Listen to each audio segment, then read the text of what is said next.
My name is Gwendoline Christie, and I play Brienne of Tarth. My name is Rory McCann, and I play Sandor Clegane, the Hound. And my name is Alex Graves, and I directed the episode.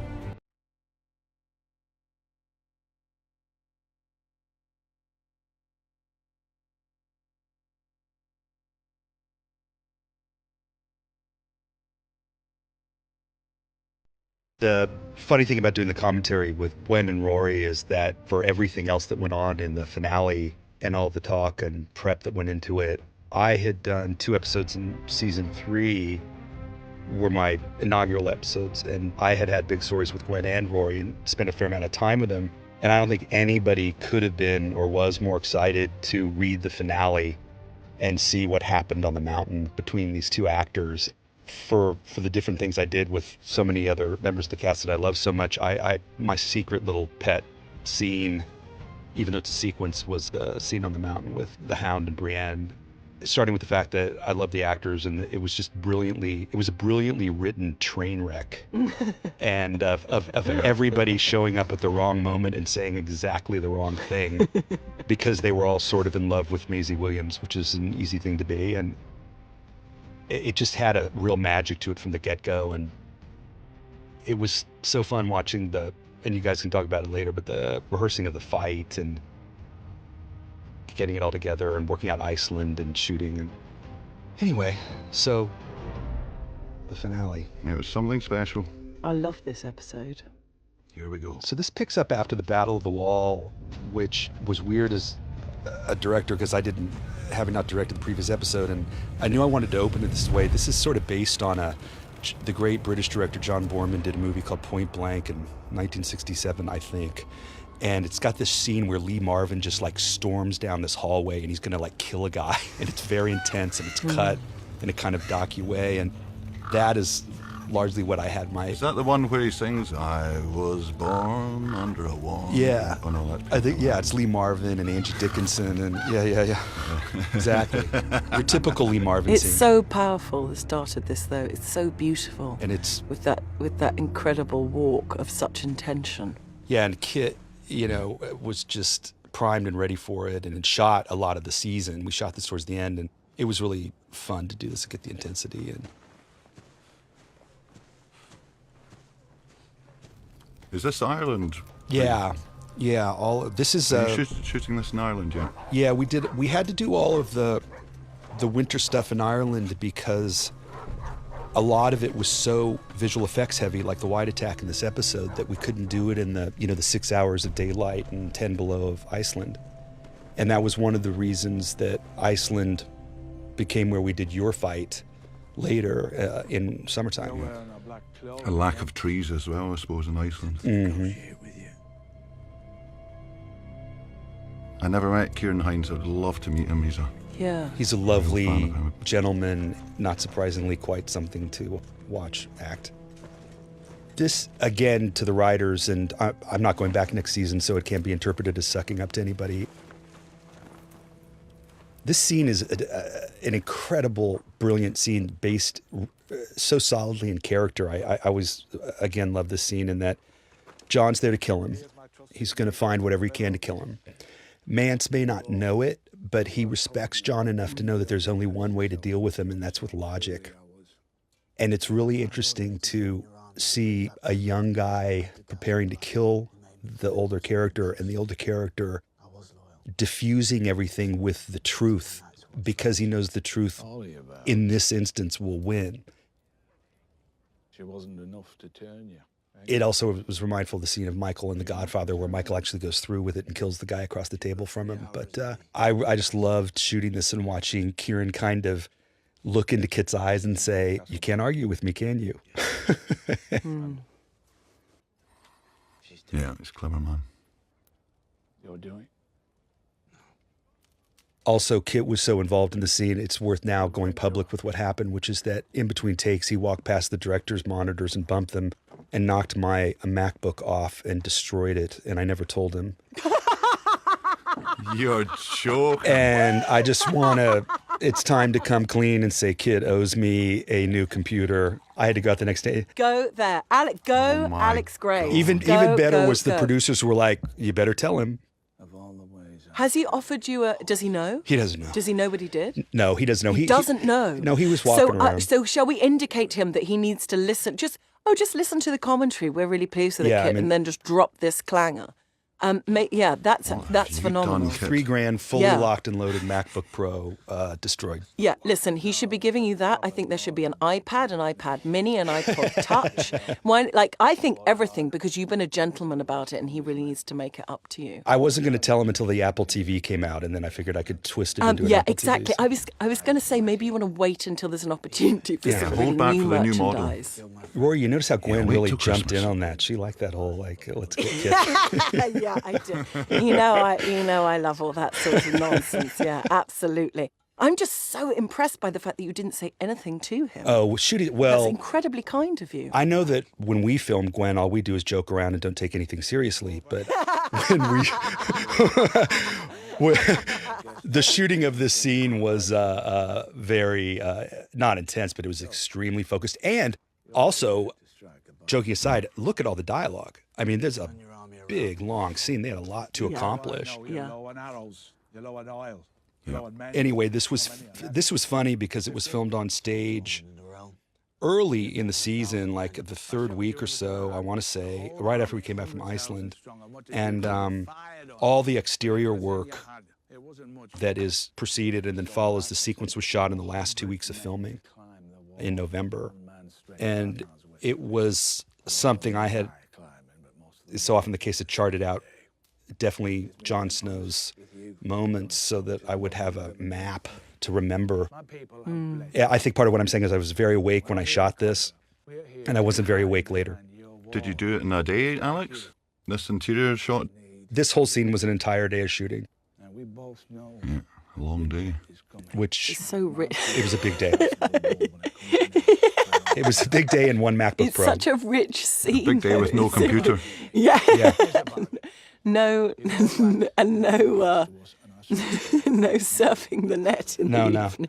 And the biggest trick in the scene that was, it's so funny you look back on these things, was getting the little bits of snow falling from the ceiling so you'd still feel like you were outside.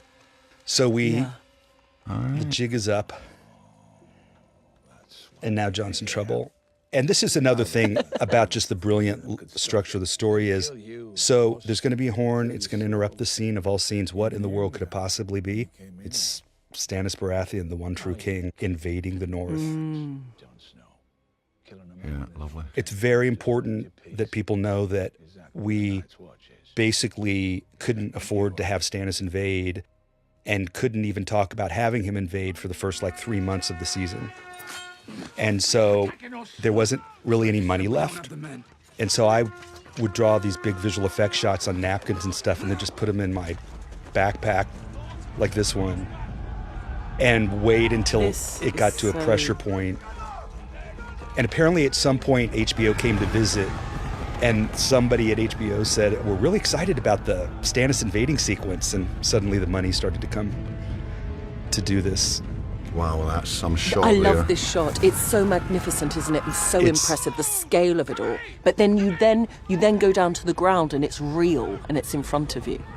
Well, the whole strategy was it's a pincer move, and David and Dan were very worried about seeing that they were coming from both sides. And so that shot, which was 2 shots, basically I was told you can afford 3 shots. So I designed that aerial shot to be 2 shots, but made it look like it was 1 shot and cheated. And then cut it up, and here they come from the other side. And some of this was shot on a GoPro camera because my son was in California shooting all these GoPro movies at the beach and was sending them to me. And I went to work and said, let's put a GoPro on the bottom of the horse. And we just started doing some of those shots. And I owe my son those shots. Wow.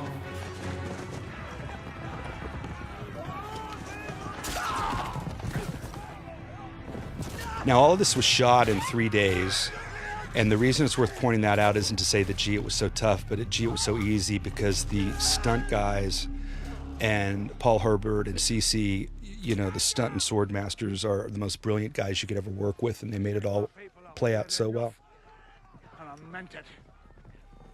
They're truly expert, aren't they? And what they can create in terms of just feeling like there's a much bigger scale than is there in reality. This feeling of expansiveness. Now, Liam, and this is, to me, hysterical, because Liam and Stephen, when they came in to start the season, were doing yet another scene around a table of Dragonstone. And there was a certain mood of kind of like, okay, we're back. And I said, look, at the end of the season, you're on horses killing people, okay? Because they hadn't read the script yet. And they lit up like 3-year-olds. They were like, oh, really? That's cool. We can finally get out and do what we're supposed to do. He's a good drinking buddy of mine, Liam. Well, if I was alone on an island and could pick actors I wanted to watch act, these two gentlemen would be at the top of my list. You know who I am? Never had the pleasure. This is Stannis Baratheon, the one true They're fantastic, aren't they? It's a privilege to watch the two of them work, and it's such a silly, you know, suck-up thing to say, but I rush to work to watch them.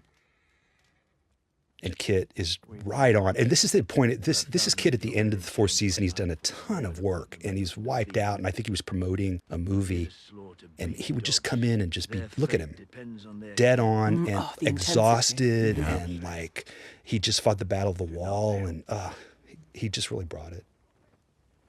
Well, he's holding his own with some greats around him. Yeah. Yeah, he is. Exactly, yeah. I was sent to discuss terms with the king beyond the wall. You're speaking to the one true king. And it's such a thrill when he brings up Ned Stark. Bless him as your grace. I know he's the king. My father died for him. My name is Jon Snow, your grace.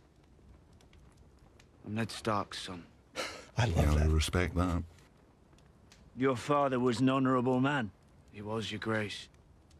What do you think he'd have done with him? This is also the classic Game of Thrones twist where it's playing like an ending, but it's actually the beginning of a story. I was this man's prisoner once. He could have tortured me, he could have killed me. But he spared my life. I think my father would have taken him prisoner. Listen to what he had to say. Very well, then. Just taking that in.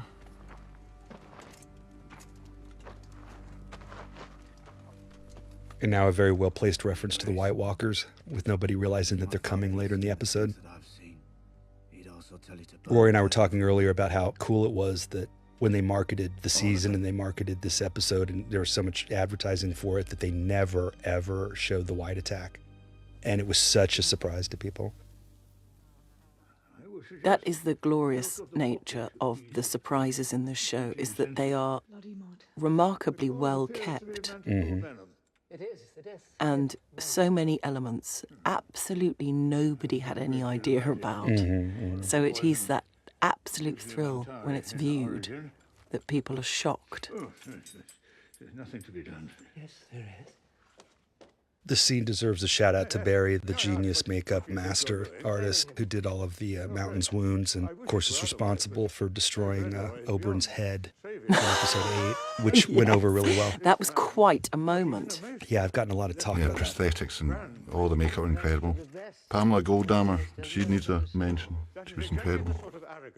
That had him expelled from the citadel. And it's funny because this is like the smallest scene in the episode, and it's actually extremely important going forward, and it'll always be fun when people look back and go, oh, I had no idea the scene was about all of that. Your Grace, this is my It's a shifting of power and a turn towards trouble. If I was there, I would just get a hot poker and burn his face. Yeah. The best story behind the scene is of course that Hapthor, who plays the Mountain, is asleep and snoring through most of this, Oh, fantastic. and we would have to wake him up to stop the snoring over Lena's lines. That's great. And of course she's That's I met him a day's couple of work. times in Iceland. What a lovely guy he was. I was a great guy I follow him in strongman competitions. You know, he's like second strongest man in the world. in the at world, moment. yeah. Well, and he's always traveling, and that was the funny thing, is like he'd just come back from like a competition, I think, and we put him on a slab, and he was like, is it all right if I sleep? And he fell asleep once or twice. It was great. What height is he? I think I saw him in He's Croatia. the height of nonsense. Yeah. He's taller than um, you guys. He's taller than me. I'm looking up. Over this, the matter's closed. I'm opening it again. You were betrothed. Now this scene, this was one of the biggest scenes that was shot for me because, one, Charles had a huge season and did incredible work and was going to die at the end of it. And I felt I was always wanted to make sure we gave him anything he needed. At the same time, I sort of worship Lena as an actor and of course Charles too. But this is an incredible scene for Lena, very interesting scene. And so I set it up with Annette, my wonderful DP, who thankfully survived the season, to shoot both of them. Starting at this point where they separate, we set it up so we could shoot them both simultaneously. And we just went in and I just said, look, I'm shooting you both at the same time. Go for it. And we went too subtle. We went over the top and we worked it out until we got it into kind of the easy intensity starting right here. Oh, you sort of pushed their performances, did you? Go Yeah, I had Charles yelling at her all during ranges, and then just I said Charles yell at her while she's talking to you, and he would say like "shut up," and like they were fighting, and she was back and forthing it. It was very intense. And then you would move through that and then calm it down, and there was so much intensity between the two of them that hopefully some of that comes out. Now watch her go. Like livestock, and now you want to ship me off to Highgarden and steal my boy, my last boy. Marjorie will dig her claws in, you will dig your claws in, and you'll fight over him like beasts until you rip him apart. I will burn our house to the ground before I let that happen. And how will you do that? Ooh. God. Charles is so good at saying, none of this bothers me at all. Yeah, well, watch this. And you'll work with a lot of actors. You'll work with a lot of great actors, certainly on Game of Thrones, but you'll rarely work with an actor with such an imagination for surprising people with the performance and the choices they make as Lena. And she's incredible. Incredible. And she's grown, I think, because I think she came in as sort of this, beautiful woman. She was in 300 and she was Sarah Connor in America on television. And it's hiding that there's a real, I think, major talent back there, as with so many of the actors. She's an actor of such depth. Yeah.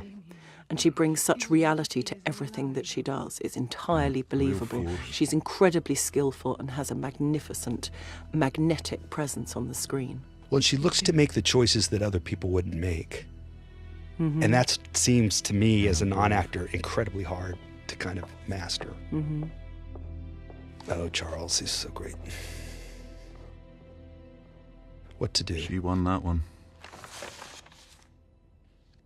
Jamie.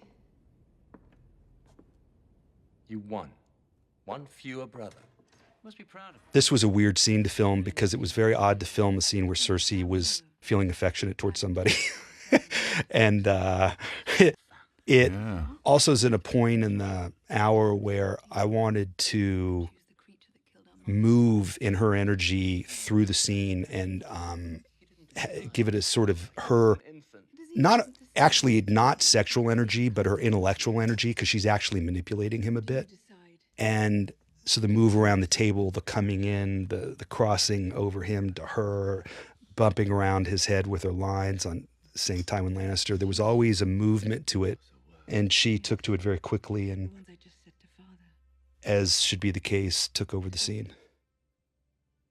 And look how Nikolaj manages to be so fragile with her, as he could never be with anyone else, and so rattled and wrecked, but with subtlety. Yeah, he's not quite sure where he stands still. Well, he's the one thing he isn't anywhere else. He's weak. Maybe knows now. Tywin Lannister. I don't choose Tywin Lannister. I don't love Tywin Lannister. I love my brother. I love my lover. People will whisper. They'll make their jokes. Let them. They're all so small I can't even see them. I only see what matters.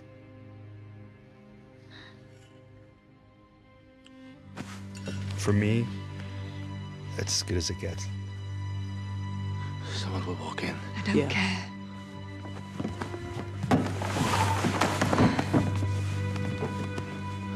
It was so funny. I did an interview last week, and one of the reporters said, "You know, when they were on the table, what happened after that?" And I said, "Cut." I mean, really? Because they're looking for some scandal, and it's like, I said cut, and they stood up and went back to their trailers. Yeah. It was lovely, Emilia.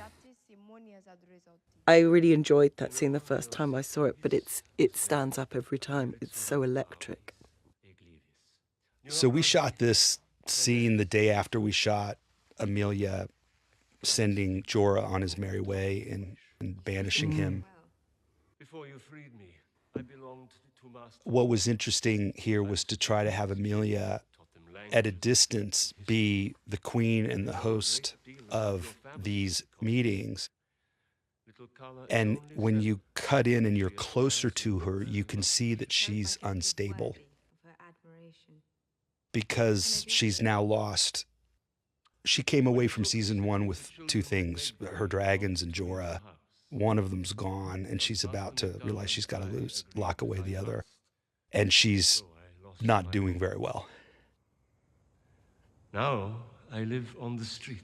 I have outfitted mess halls to feed all former slaves and barracks to shelter. I do not mean. This guy was lovely, perfectly cast. I went to one of these places. Young, What a fantastic face. take what they want and beat us if we resist. My Unsullied will make them safe again in short order. And then the gentleman who comes up with the baby is this wonderful actor who you see in many European programs, but he has a debilitating disease where he can't retain enough protein in his system, and he's constantly trying to avoid anorexia of a sort. Not that he's anorexic, but it's a condition. I don't remember the name, and I don't want it to be confused with the wrong thing. But he came in as this extremely fragile man and just gave them this beautiful performance, and was such an incredible talent that I was so grateful to him for bringing what the scene needed, which was you truly believe that he's a father whose daughter's been murdered, which is the most important thing the scene needs for Emilia to play what is a very large story beat. There are many outside waiting to beg the same. I did not take this city to preside over the injustice I fought to destroy. I took it to bring people freedom. But freedom means making your own choices. The other thing about Emilia that's important to point out is if there's anything you think she might not be able to do, you're dead wrong.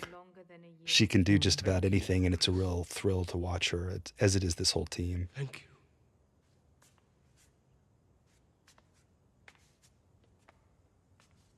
The masters will take advantage of this situation. The men. This is a beautiful setup for how Iain as Barristan is such a critical part of her future as a true advisor. And Barristan's a great character because he has a lot to do with everything that happened before the show starts. He was involved in everything, and he knows everything.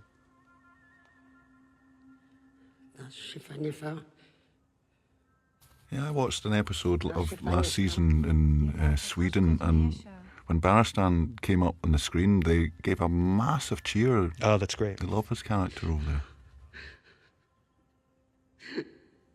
Iron gentleman, I have brought you.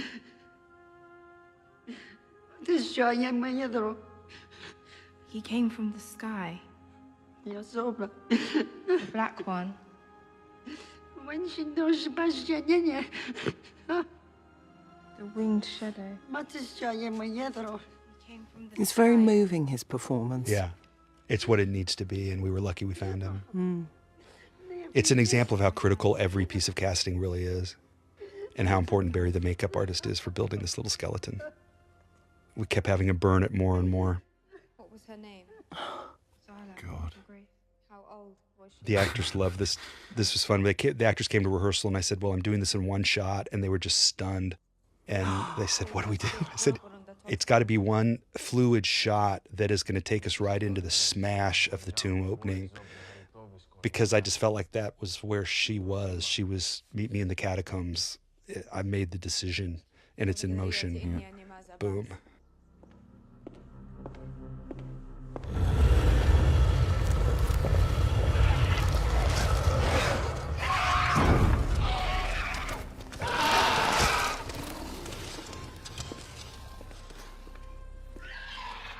This chamber is now a public museum. Is it? Yeah.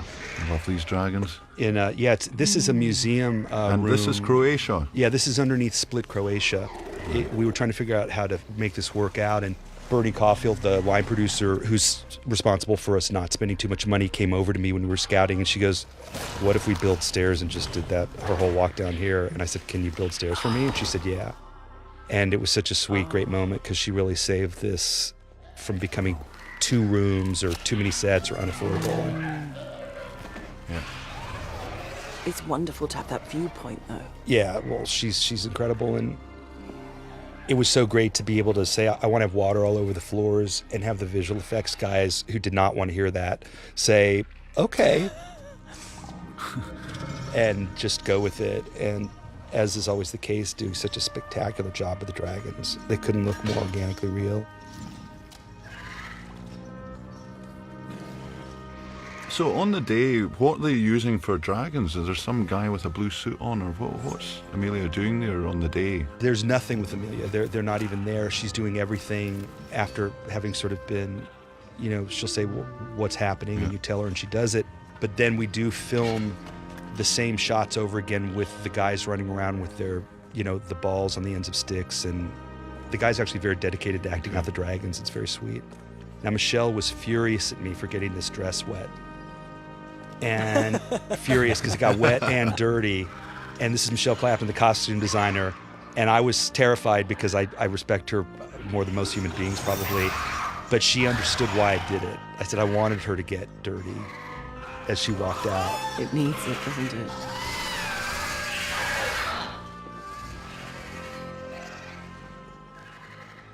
Very moving, this. And there she is. That's our babes. Oh. Agony. They came to us from White Harbour and Barreton, from Fairmount. Now this shot of the wall, King's Landing. I have to say thank you to the visual effects team again and the producers, because I came up with this shot at lunch on the day. I wanted to come out of black. I knew I wanted to come out of black because of Emilia and the tomb, and I couldn't find a place on the set to do it. And then I found that shot, and I said, the only problem is that the entire wall will be in the background. And everybody kind of went, okay, cool shot, we'll do it, let's figure it out. And now their watch is ended.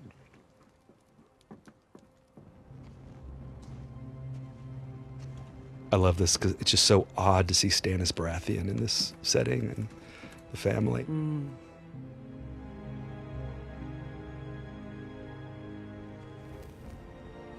This is one of those scenes that this was like 2 weeks before we finished the season, and I just remember being so exhausted. I don't know how you do it, Alex. I don't know how you. I think you only get a few hours sleep. I think everybody does it because you just show up and suddenly you're in it and you love doing it. I mean, we're lucky we love what we do. How long is your preparation time before the season's filming starts? Well, you're usually shooting within about 10 days. Gosh. It's intense. I mean, you're so prepping you're while working you're constantly shooting. as you're... Yeah, that's what... Yeah. Yeah, I mean, you go home at about 7 o'clock at night and you work until 2, and then you get up at 5 and for 100 days. And that's what happens. I love that. I couldn't wait to shoot her. Yeah. Okay. Okay, confession, favorite actors. You're all blind, man. Love the scene, love these guys. Dormund. Dormund, Christoph. Treat all wounded men, friend or foe. She loved you. You've got to get a Viking in Game of Thrones. So how do we die? Hanging? Beheading? I love this because also they're friends, they're enemies, but more than anything, they're both in love with the same woman. And they're in love with a woman that the entire crew of the show is, which is Lady Rose. Rosie Rose is the AD staff caller. There's always a pause when Rose is around because she's such a wonderful person and such a great actress, and could only be agreed. She is a lady. Oh, yeah. True Scottish aristo. She radiates light, that girl. Yes. And it's funny, people would have no idea how she's so not agreed. It's incredible. It makes it. What is even more impressive is the absolute brutality that she has. and toughness. And then she's the sweetest, loveliest, funniest, light creature. Yeah. No one says thank you to the crew more than she does. She's, oh, thank you. Look at him. I filmed that face to the end of my days. Love him. Yeah, he's just got such a great face. That's how I know. She belongs in the north. The real north. I was so worried about this because as a director, the movement that takes you out of the scene is the performance, not the camera, not anything else. It's, you've got to be rising into the burial through them. And of course he just nails it orchestrally. And this is funny. This is shot in, of course, Northern Ireland in a snowed-in forest in what was a complete torrential downpour. And you can't see it because the tree cover's so thick. And we had to have the funeral pyre exposed. Snow's turning to slush. Yeah, exactly. And we set up the shot for a really long time to make sure that she looked like a little girl.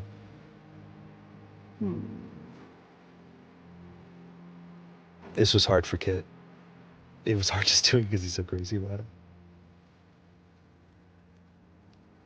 And then this is, forgive the pretension here, this is really bad, but this was actually, came out of Citizen Kane. There's a scene in Kane where Orson Welles walks into shadow and you can't see his face. And I was trying to figure out how to do this emotional scene in broad daylight in a snowy setting. And I said doing that, I said, what if he walks into the darkness and he has a breakdown that we can almost totally not see? And the fire's behind him. But you feel it instead. And look at him. Yeah. Oh, that's brilliant. And now this little sequence. On yourself, Kit. This is so exciting, this bit.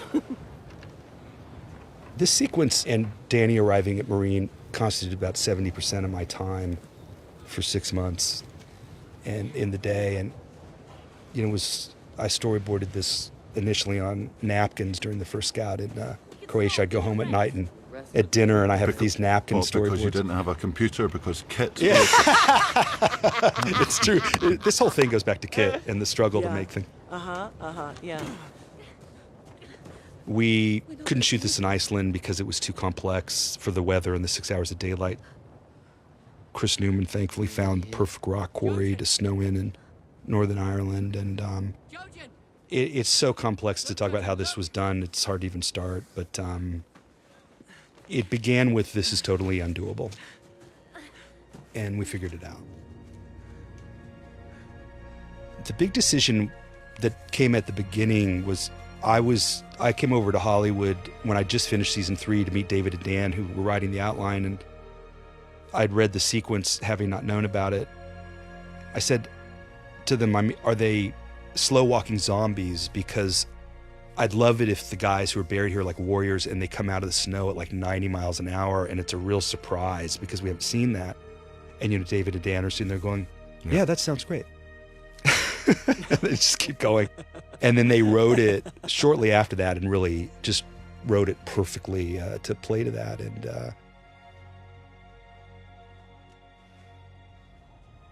so the music's all just selling it. It's all quiet in the Western Front here. All they have to do is cross the ice plane and everything will be fine. It's gonna go.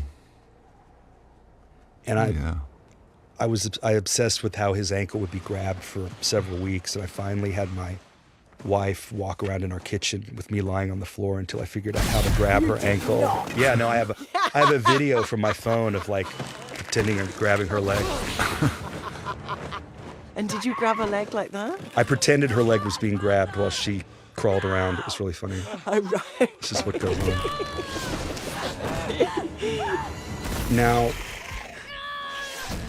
in short, the way this was done was a poor man's motion control process of stuntmen in green leotards wearing some skeletal latex costumes over the green. I love it because it reminds me of Jason and the Argonauts. Well, it's an homage. Jason and the Argonauts, yeah. Ray Harryhausen. Yes. It's got that fantastic frenetic quality to it where you're genuinely scared. Technology has sort of moved on since there, but this was completely dedicated to Ray, who died a week after we started prepping it, and Joe Bauer and Steve Kolbach and I talked a lot about how we wouldn't take it to HBO, but we were secretly dedicating it to Ray, who liked the show, and I had actually met Ray during West Wing because he loved West Wing.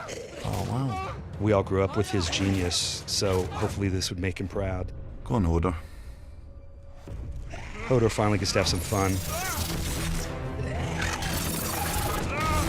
Yeah, he would have liked that one.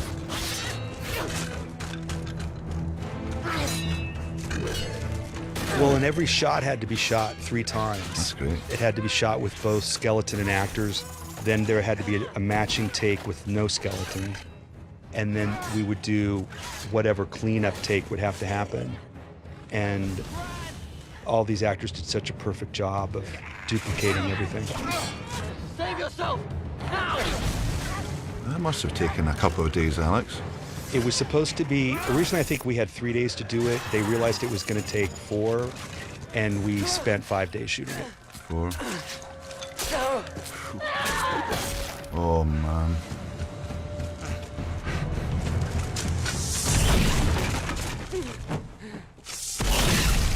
Boom. Come with me, Brandon Stark. And there she is.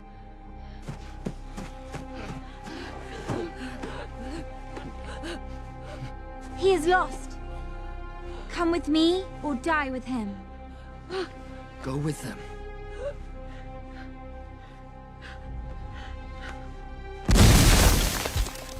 So in this quiet introduction of the Children of the Forest, it's interesting because the Children of the Forest were the first people sort of there before the men who were referred to as the first men.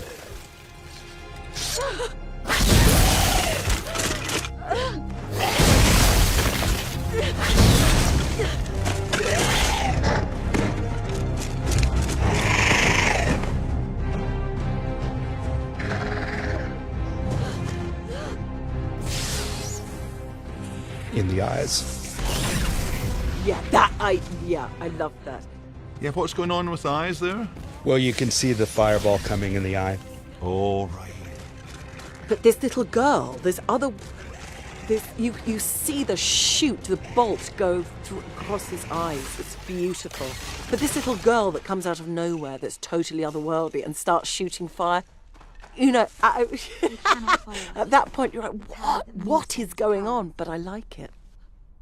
So we had, again, we had almost no money to do this, and we took the Dragonstone set and ripped it apart and reconverted it into a different shape. And then the brilliant art department spent several weeks covering it in these, I forget what the roots are, it's terrible, but covering it very carefully in these roots to create these views and shapes that we had been asking for. And I was actually overseeing so much of this when I was shooting the Purple Wedding and Oberyn's death in Croatia. And I'd go home at night and get on Skype with everybody to talk about this set and getting it all ready and what you'd see and not see.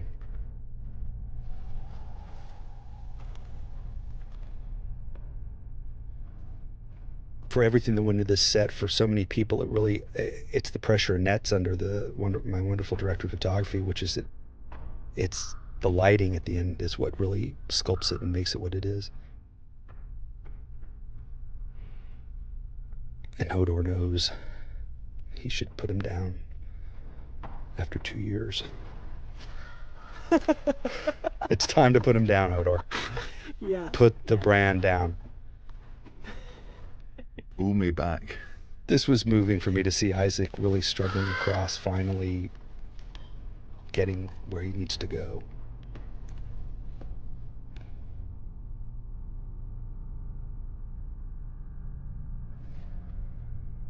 Here's a 3-eyed raven.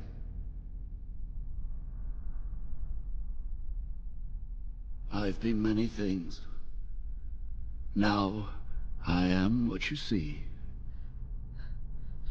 My brother, he led us to you, and now He knew what would happen.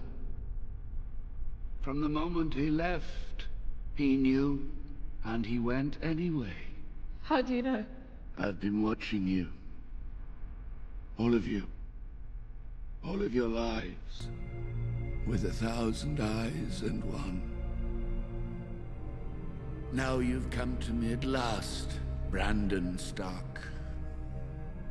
Though the hour is late. I didn't want anyone to die for me. He died so you could find what you have lost. You're going to help me walk again? You'll never walk again.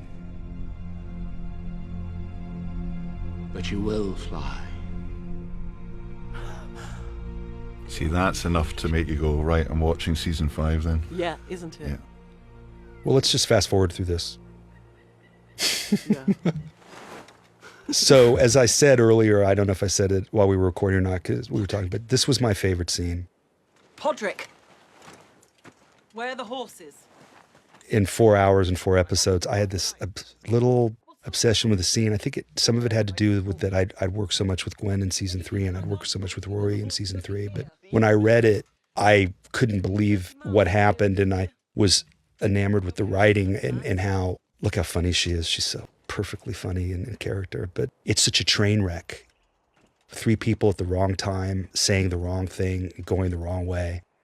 And this location was... Oh, this shot is magnificent. Look, it's like a painting. And then we see her. Just amazing. And that is she, Arya Stark. A more violent so practice now. Beautiful. But it's Brienne's point of view. And of course, you're going to the toilet round the corner, aren't you, Rory? Of course he is. Yeah, well, I had problems. I'm slightly infected. But it had to be on top of this mountain. There had been other locations discussed, but it had to be this epic for Brienne. Didn't you say that you saw it from afar and you kind of crawled up there? You found it. I did. I crawled up here, and there was a lot of... There were those who did not want me to film up here, and there's some talk about it. As always happens on the show, everybody took it the right way, and we ended up shooting up here. But there was an argument that in the script it said they were on a road. It was quite a climb, wasn't it? It was a hike. There was a path. I mean, it's not like it, but there was an argument that it was supposed to be on a road, and I said, well, it's supposed to be on a road, but emotionally it's supposed to be here. Yeah. My father. Yeah. And first rehearsal of this was just just a great moment. Oh my God. Said fighting was for boys. That the two of you discuss your fathers and the arrogance of it's called Oathkeeper. Do you remember the notes in the script? You know, they both like each other. Yeah. Both weirdos, but they like each other. Love that smile. We just saw the last smile in the scene. Yeah. Want something? Oh. It's the grumpy hound again. Perfectly done. Yes, there was something totally otherworldly about being up there doing this. Did you feel like that, Rory? Absolutely. Being up there, doing all of this work. Remember the first day it was misty up at the top, but then the next couple of days it cleared up, but it kind of worked out, didn't it, Alex? Yeah. Yeah, that was actually a huge problem. We were told by everybody that it never, ever got sunny up there. And we had designed the whole shoot. I remember it being blisteringly hot. What was it, day 2 or 3? It was 2. It wasn't hot there. No, the second day. No, but when we, later on. Yeah. We had massive sun continuity problems that we kept from everybody. But Annette and I went through a living hell shooting this and getting the sun to match. And it all worked out. Our whole lighting plan was thrown upside down. And it didn't matter because look at you guys. Been looking at Lannister gold all my life. Did you have to do a lot of sort of grading and stuff? She did, yeah, she did in post, but it was when the Icelandic production tells you, don't worry, it'll be overcast, it's never sunny up here, and you're dumb enough to buy it, given that you never know what the weather's going to do. and you go up there and there's direct sunlight hitting the actors in the face where they ought to be backlit. And so every single shot and setup had to be, it went from, instead of 5 o'clock, we're going to do this at 10, we're going to do this at 9 instead of 4, and it was all over the place. But look at this, who cares? We got to watch you guys do this. Her brother's dead. Winterfell is a pile of rubble. There is no safety, you dumb bitch. You don't know that by now. You're the wrong one to watch over her. And that's what you're doing? Watching over her? Aye, that's what I'm doing. And you can see right there, he loves her. And he's not doing it for the money. Here we go. He's doing it because he loves her. No, she's not a meal ticket anymore.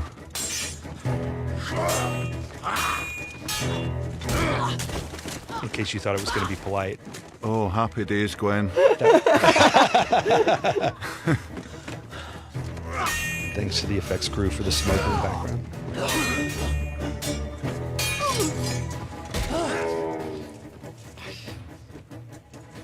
I just think the stunt department did the most magnificent job. Certainly, I found it very hard, and they made it as safe and as seamless as possible. And I can't believe that this is what was created. I love that look. That's a Beric Dondarrion look. That. Yeah, I love that. He gave me that look once in that cave. It's like, oh yeah, I think I got you here. That was just a wee bit of luck there, I think. A little stumble. Oh. Yeah. I have no wish to kill you, sir. And again, it's typical in shooting in the we barely made it nature of shooting the scene. All the shots of Rory's hands on the sword were done 3 months later while we were filming. It's like ode to Rob Roy fight, would you say, Alex? Yeah. It's Rob Roy, except instead of it being a little guy and a big guy, it's two really big people. And now we go street fight. That was the great That did hurt. idea. That hurt, Gwen. That was out of order. But the idea that he kicks her in the balls. Suddenly it's Team Brienne. Yeah. Oh, God. I remember the stuntmen coming back and going, Rory, are you all right about kicking her in the foo-foo? Yeah. What's the foo-foo, but I get it. Yeah. Oh. Had to spit out the ear. In the ear. Bit my ear off. It had to be done, Rory. Now, this is just... Now, in rehearsal, I'm sure you weren't doing this. If you've ever been on a date with Gwen, you'll know. That was real. That was real. Real punch. Gwen, real punch. Ow. Ow. Ow.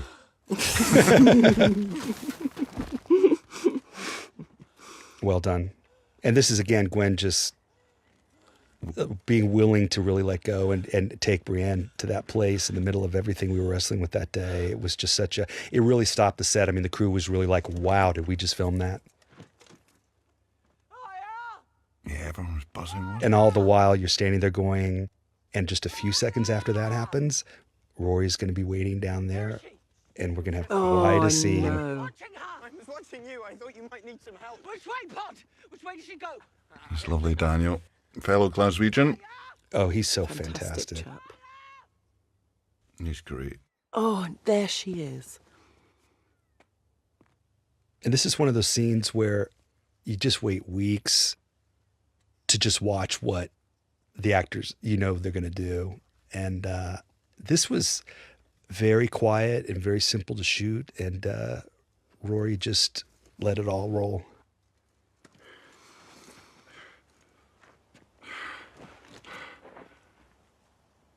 You still here? Rory, I have a scout photo of Annette lying on that rock.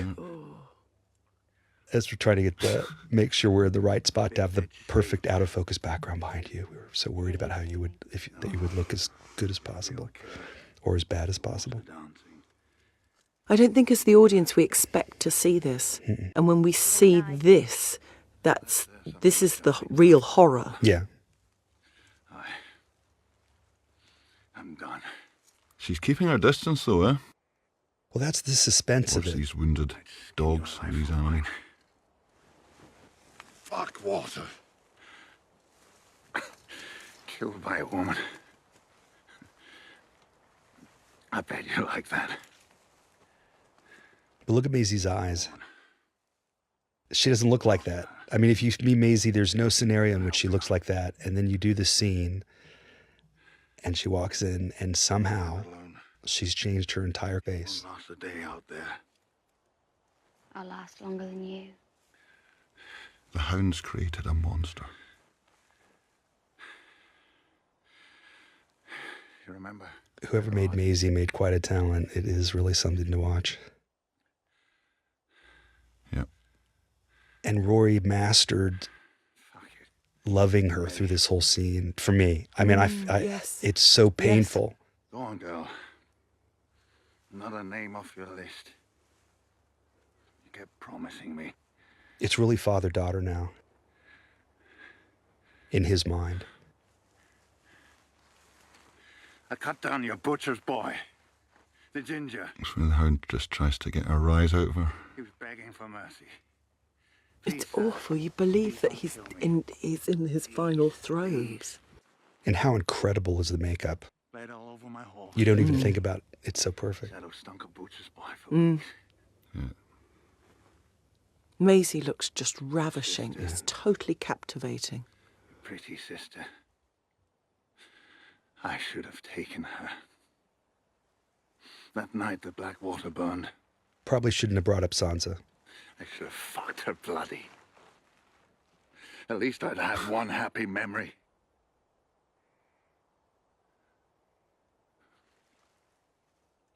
No, is that not going to do it? Look at you. Go on, kill me. Do I have to beg you?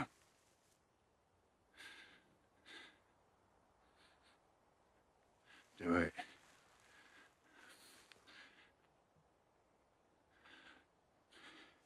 Do it.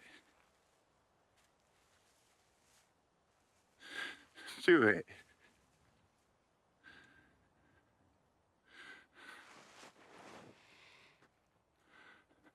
That's it. Kill me.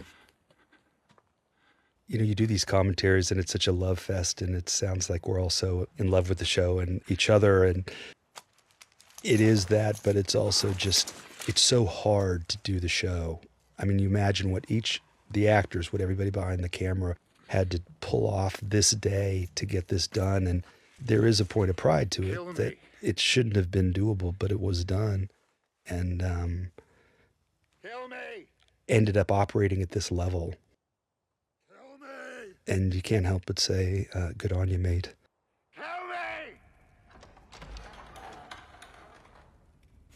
And now this little sequence. This was the small episode. This is not much work amazing. For this. Is that any way to speak about our love? What are you doing? What do you think I'm doing? This is exactly like the book, except for the sequence, and it differed in what I was so grateful for was a great change in that in the book, the two brothers end up stopping and Jamie tells them the whole story of the truth behind his wife's death, and it's really sad and dark. And David and Dan came to me and they said, you know, we all know that story, and what if he just kisses him?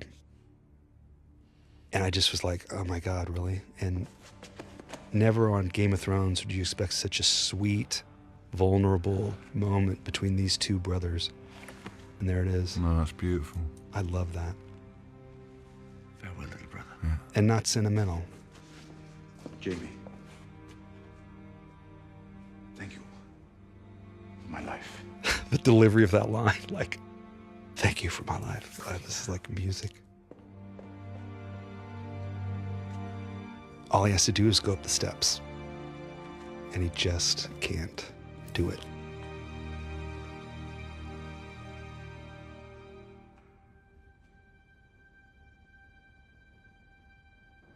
This is such a great location. This is underneath Old Dubrovnik, inside the wall of the old city. And it was such a thrill to be able to shoot there instead of on a set, which is where this is. He's taking a right chance here. Somebody said to me last week in an interview, they said, how does he know where he's going? And I said, well, he played there the whole time he was growing up. He knows his way around. Yeah.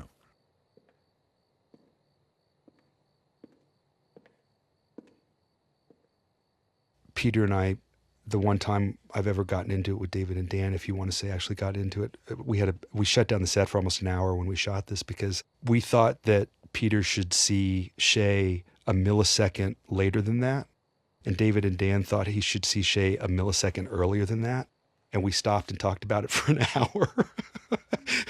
And just because everybody was so worried about it being right, because this sequence was just... you know, the minute you sign onto the show, you kind of know about it. You want to make sure you get it right. And the real... She says my lion, doesn't she? Yeah, she says my lion. Just goes right through. And the work here was, in rehearsal, was to mess this up so it wasn't just, and he kills her. And we were trying to figure it out, and I said, Peter, what if you fall off the bed? And he just looked up and he went, yes. And then he rolled off and didn't let go. And without saying anything, Sibel threw her head over the side of the bed and said in her sweet little voice, how is this? Does this work? And we were all sitting there. It was like, that's what we're going to do. And I was so grateful because it's very hard to explain how this murder happens because their love story's been so utterly believable and successful. And it complicated it just enough into being not an accident, but not at all simple and totally, totally tragic.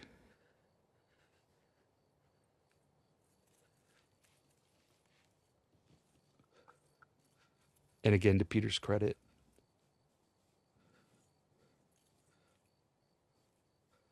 I'm sorry. this is like the 5th or 6th take, and Peter said, can I do one where I don't look at her? And I just say it, and I said, rolling, let's go. And he did that take. Yeah. I'm sorry.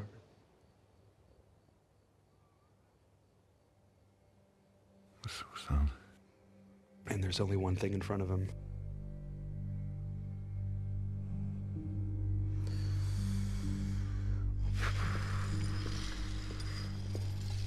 I had to have this walk down the hallway, and everybody was so kind because they were like, what do you mean walk down a hallway? There's no walk down a hallway. And I said, you got to walk down the hallway with Peter.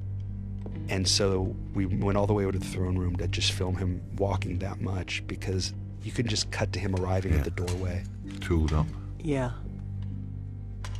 I'm so grateful that everybody helped work that out, because you wanted this to be perfect for Charles and Peter. Tyrion, put down the crossbow. How many actors? How many actors could pull this off? Who released you? It's because it's I wonder him. what Charles thought when he read the script. It's because it's him. Charles had a lot of great one-liners about it. We'll go and talk. But seriously, door opens, he's on a toilet, and you don't even go, he's on the toilet. You go, what's going to happen? You want to speak to me? Yeah. Shaming your father has always given Also, you just pleasure. because it's a rare opportunity, shout out to Tommy Dunn, who built the crossbow and built all the brilliant things on the show. Yes. I could shoot that crossbow in that kind of a macro close-up, and you look at the detail on it, it's staggering. In real life, it wouldn't look that good. And the man is a genius and an artist. Never let them execute you. Is that what you fear? Speaking of Charles Never Dance. let ill in pain take your head. You're a Lannister. But Charles did such a brilliant job of showing the entire history of Tywin's character and what a brilliant tactician and manipulator he is, even in a moment like this. And Peter did, I mean, for me, it didn't overplay this. Put down that crossbow. Murdered her which is tricky. with my own hands. I also love in what is the rarely spoken or rarely mentioned civility of the show, that the great mistake And what? Tywin shows in the scene is he can't finish without showing his disrespect for women. And it's his undoing. He can't stop that horror classification and that worthless classification of certain types of women. And it just galls Peter, who is, like it or not, a gentleman. Enough. We'll go back to my chambers and speak with some dignity. I can't go back there. She's in there. Are you afraid of a dead horse? Oh, you really should have said that.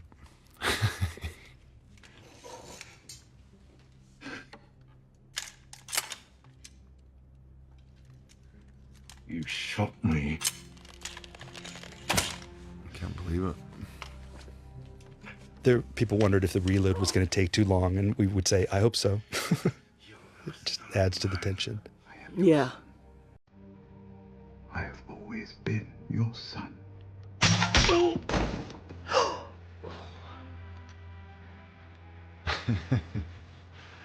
Oh.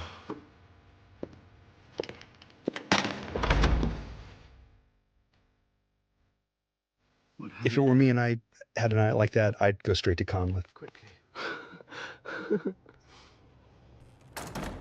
I saw him with hair the other day. I didn't recognise him. Yeah. Conleth. Yeah. He's a very handsome man. Yes. He is. And one of the funniest people I've ever met in my life. It's very hard to shoot with Peter and Conleth because they throw so many jokes back and forth. It's very hard to stay focused. I don't. Well, I don't think I could do a scene with Conleth. I'd crack up every time. This is in the parking lot at Banbridge. Seriously? And it's all about the lineup of the crates and boxes and the smoke in the background. I'm really enjoying the way so much magic is genuinely made in this show. This one's in the car park. This one's around the back of the Portaloos. Yeah. This was actually shot the same night we shot Sans and Littlefinger when Dantos is killed in episode 3. Odd bedfellows. He's just keeping an eye on him there. Feeding him some sausage through that hole. The cameramen here are standing on an outcropping that is relatively unsafe. It was a volcanic outcropping. We didn't think we'd be able to shoot on it, and luckily the parks people in Iceland said you can go out there for like 15 minutes, but you got to get back in, because you couldn't see the waterfall in Maisie properly. So they let us go out there and shoot it, and I have all these pictures of everyone climbing out there, but we did get it, and it was worth it.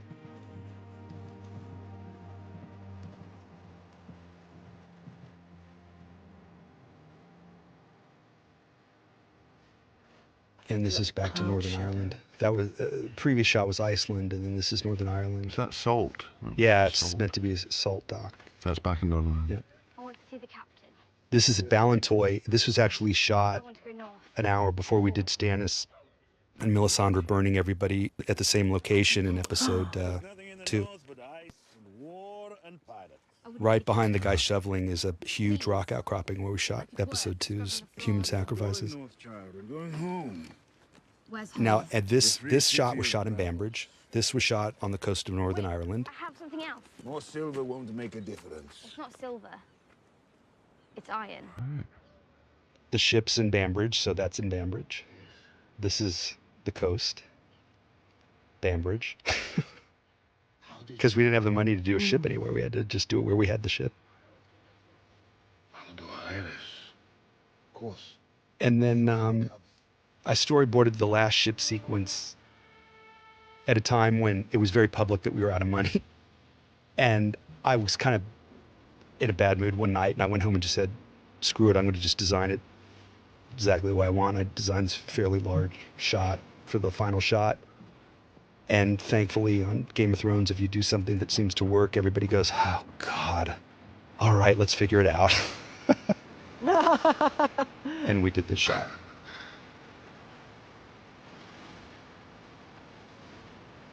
Tighten up that main sheet, will you? I love how big the shot is, and all you can do is look at Maisie. She just captures your eye. Yeah. Yeah. But also, this shot makes me desperate to watch the next series. That was the idea. It's so nice to hear that. Yeah, it's like, where's she going? And you should be desperate to watch the next series. There we go. Each ending is a beginning, and there it is. That's fantastic. Loved it. Well, thanks to everybody and to you two. I'm Alex Graves, and I directed the episode. Yes, thank you, Alex. Thank you, Gwen. Thank you so much, both of you. Rory McCann, and I play Sandor Clegane, the Hound. Gwendoline Christie, I play Brienne of Tarth. It's a pleasure watching that.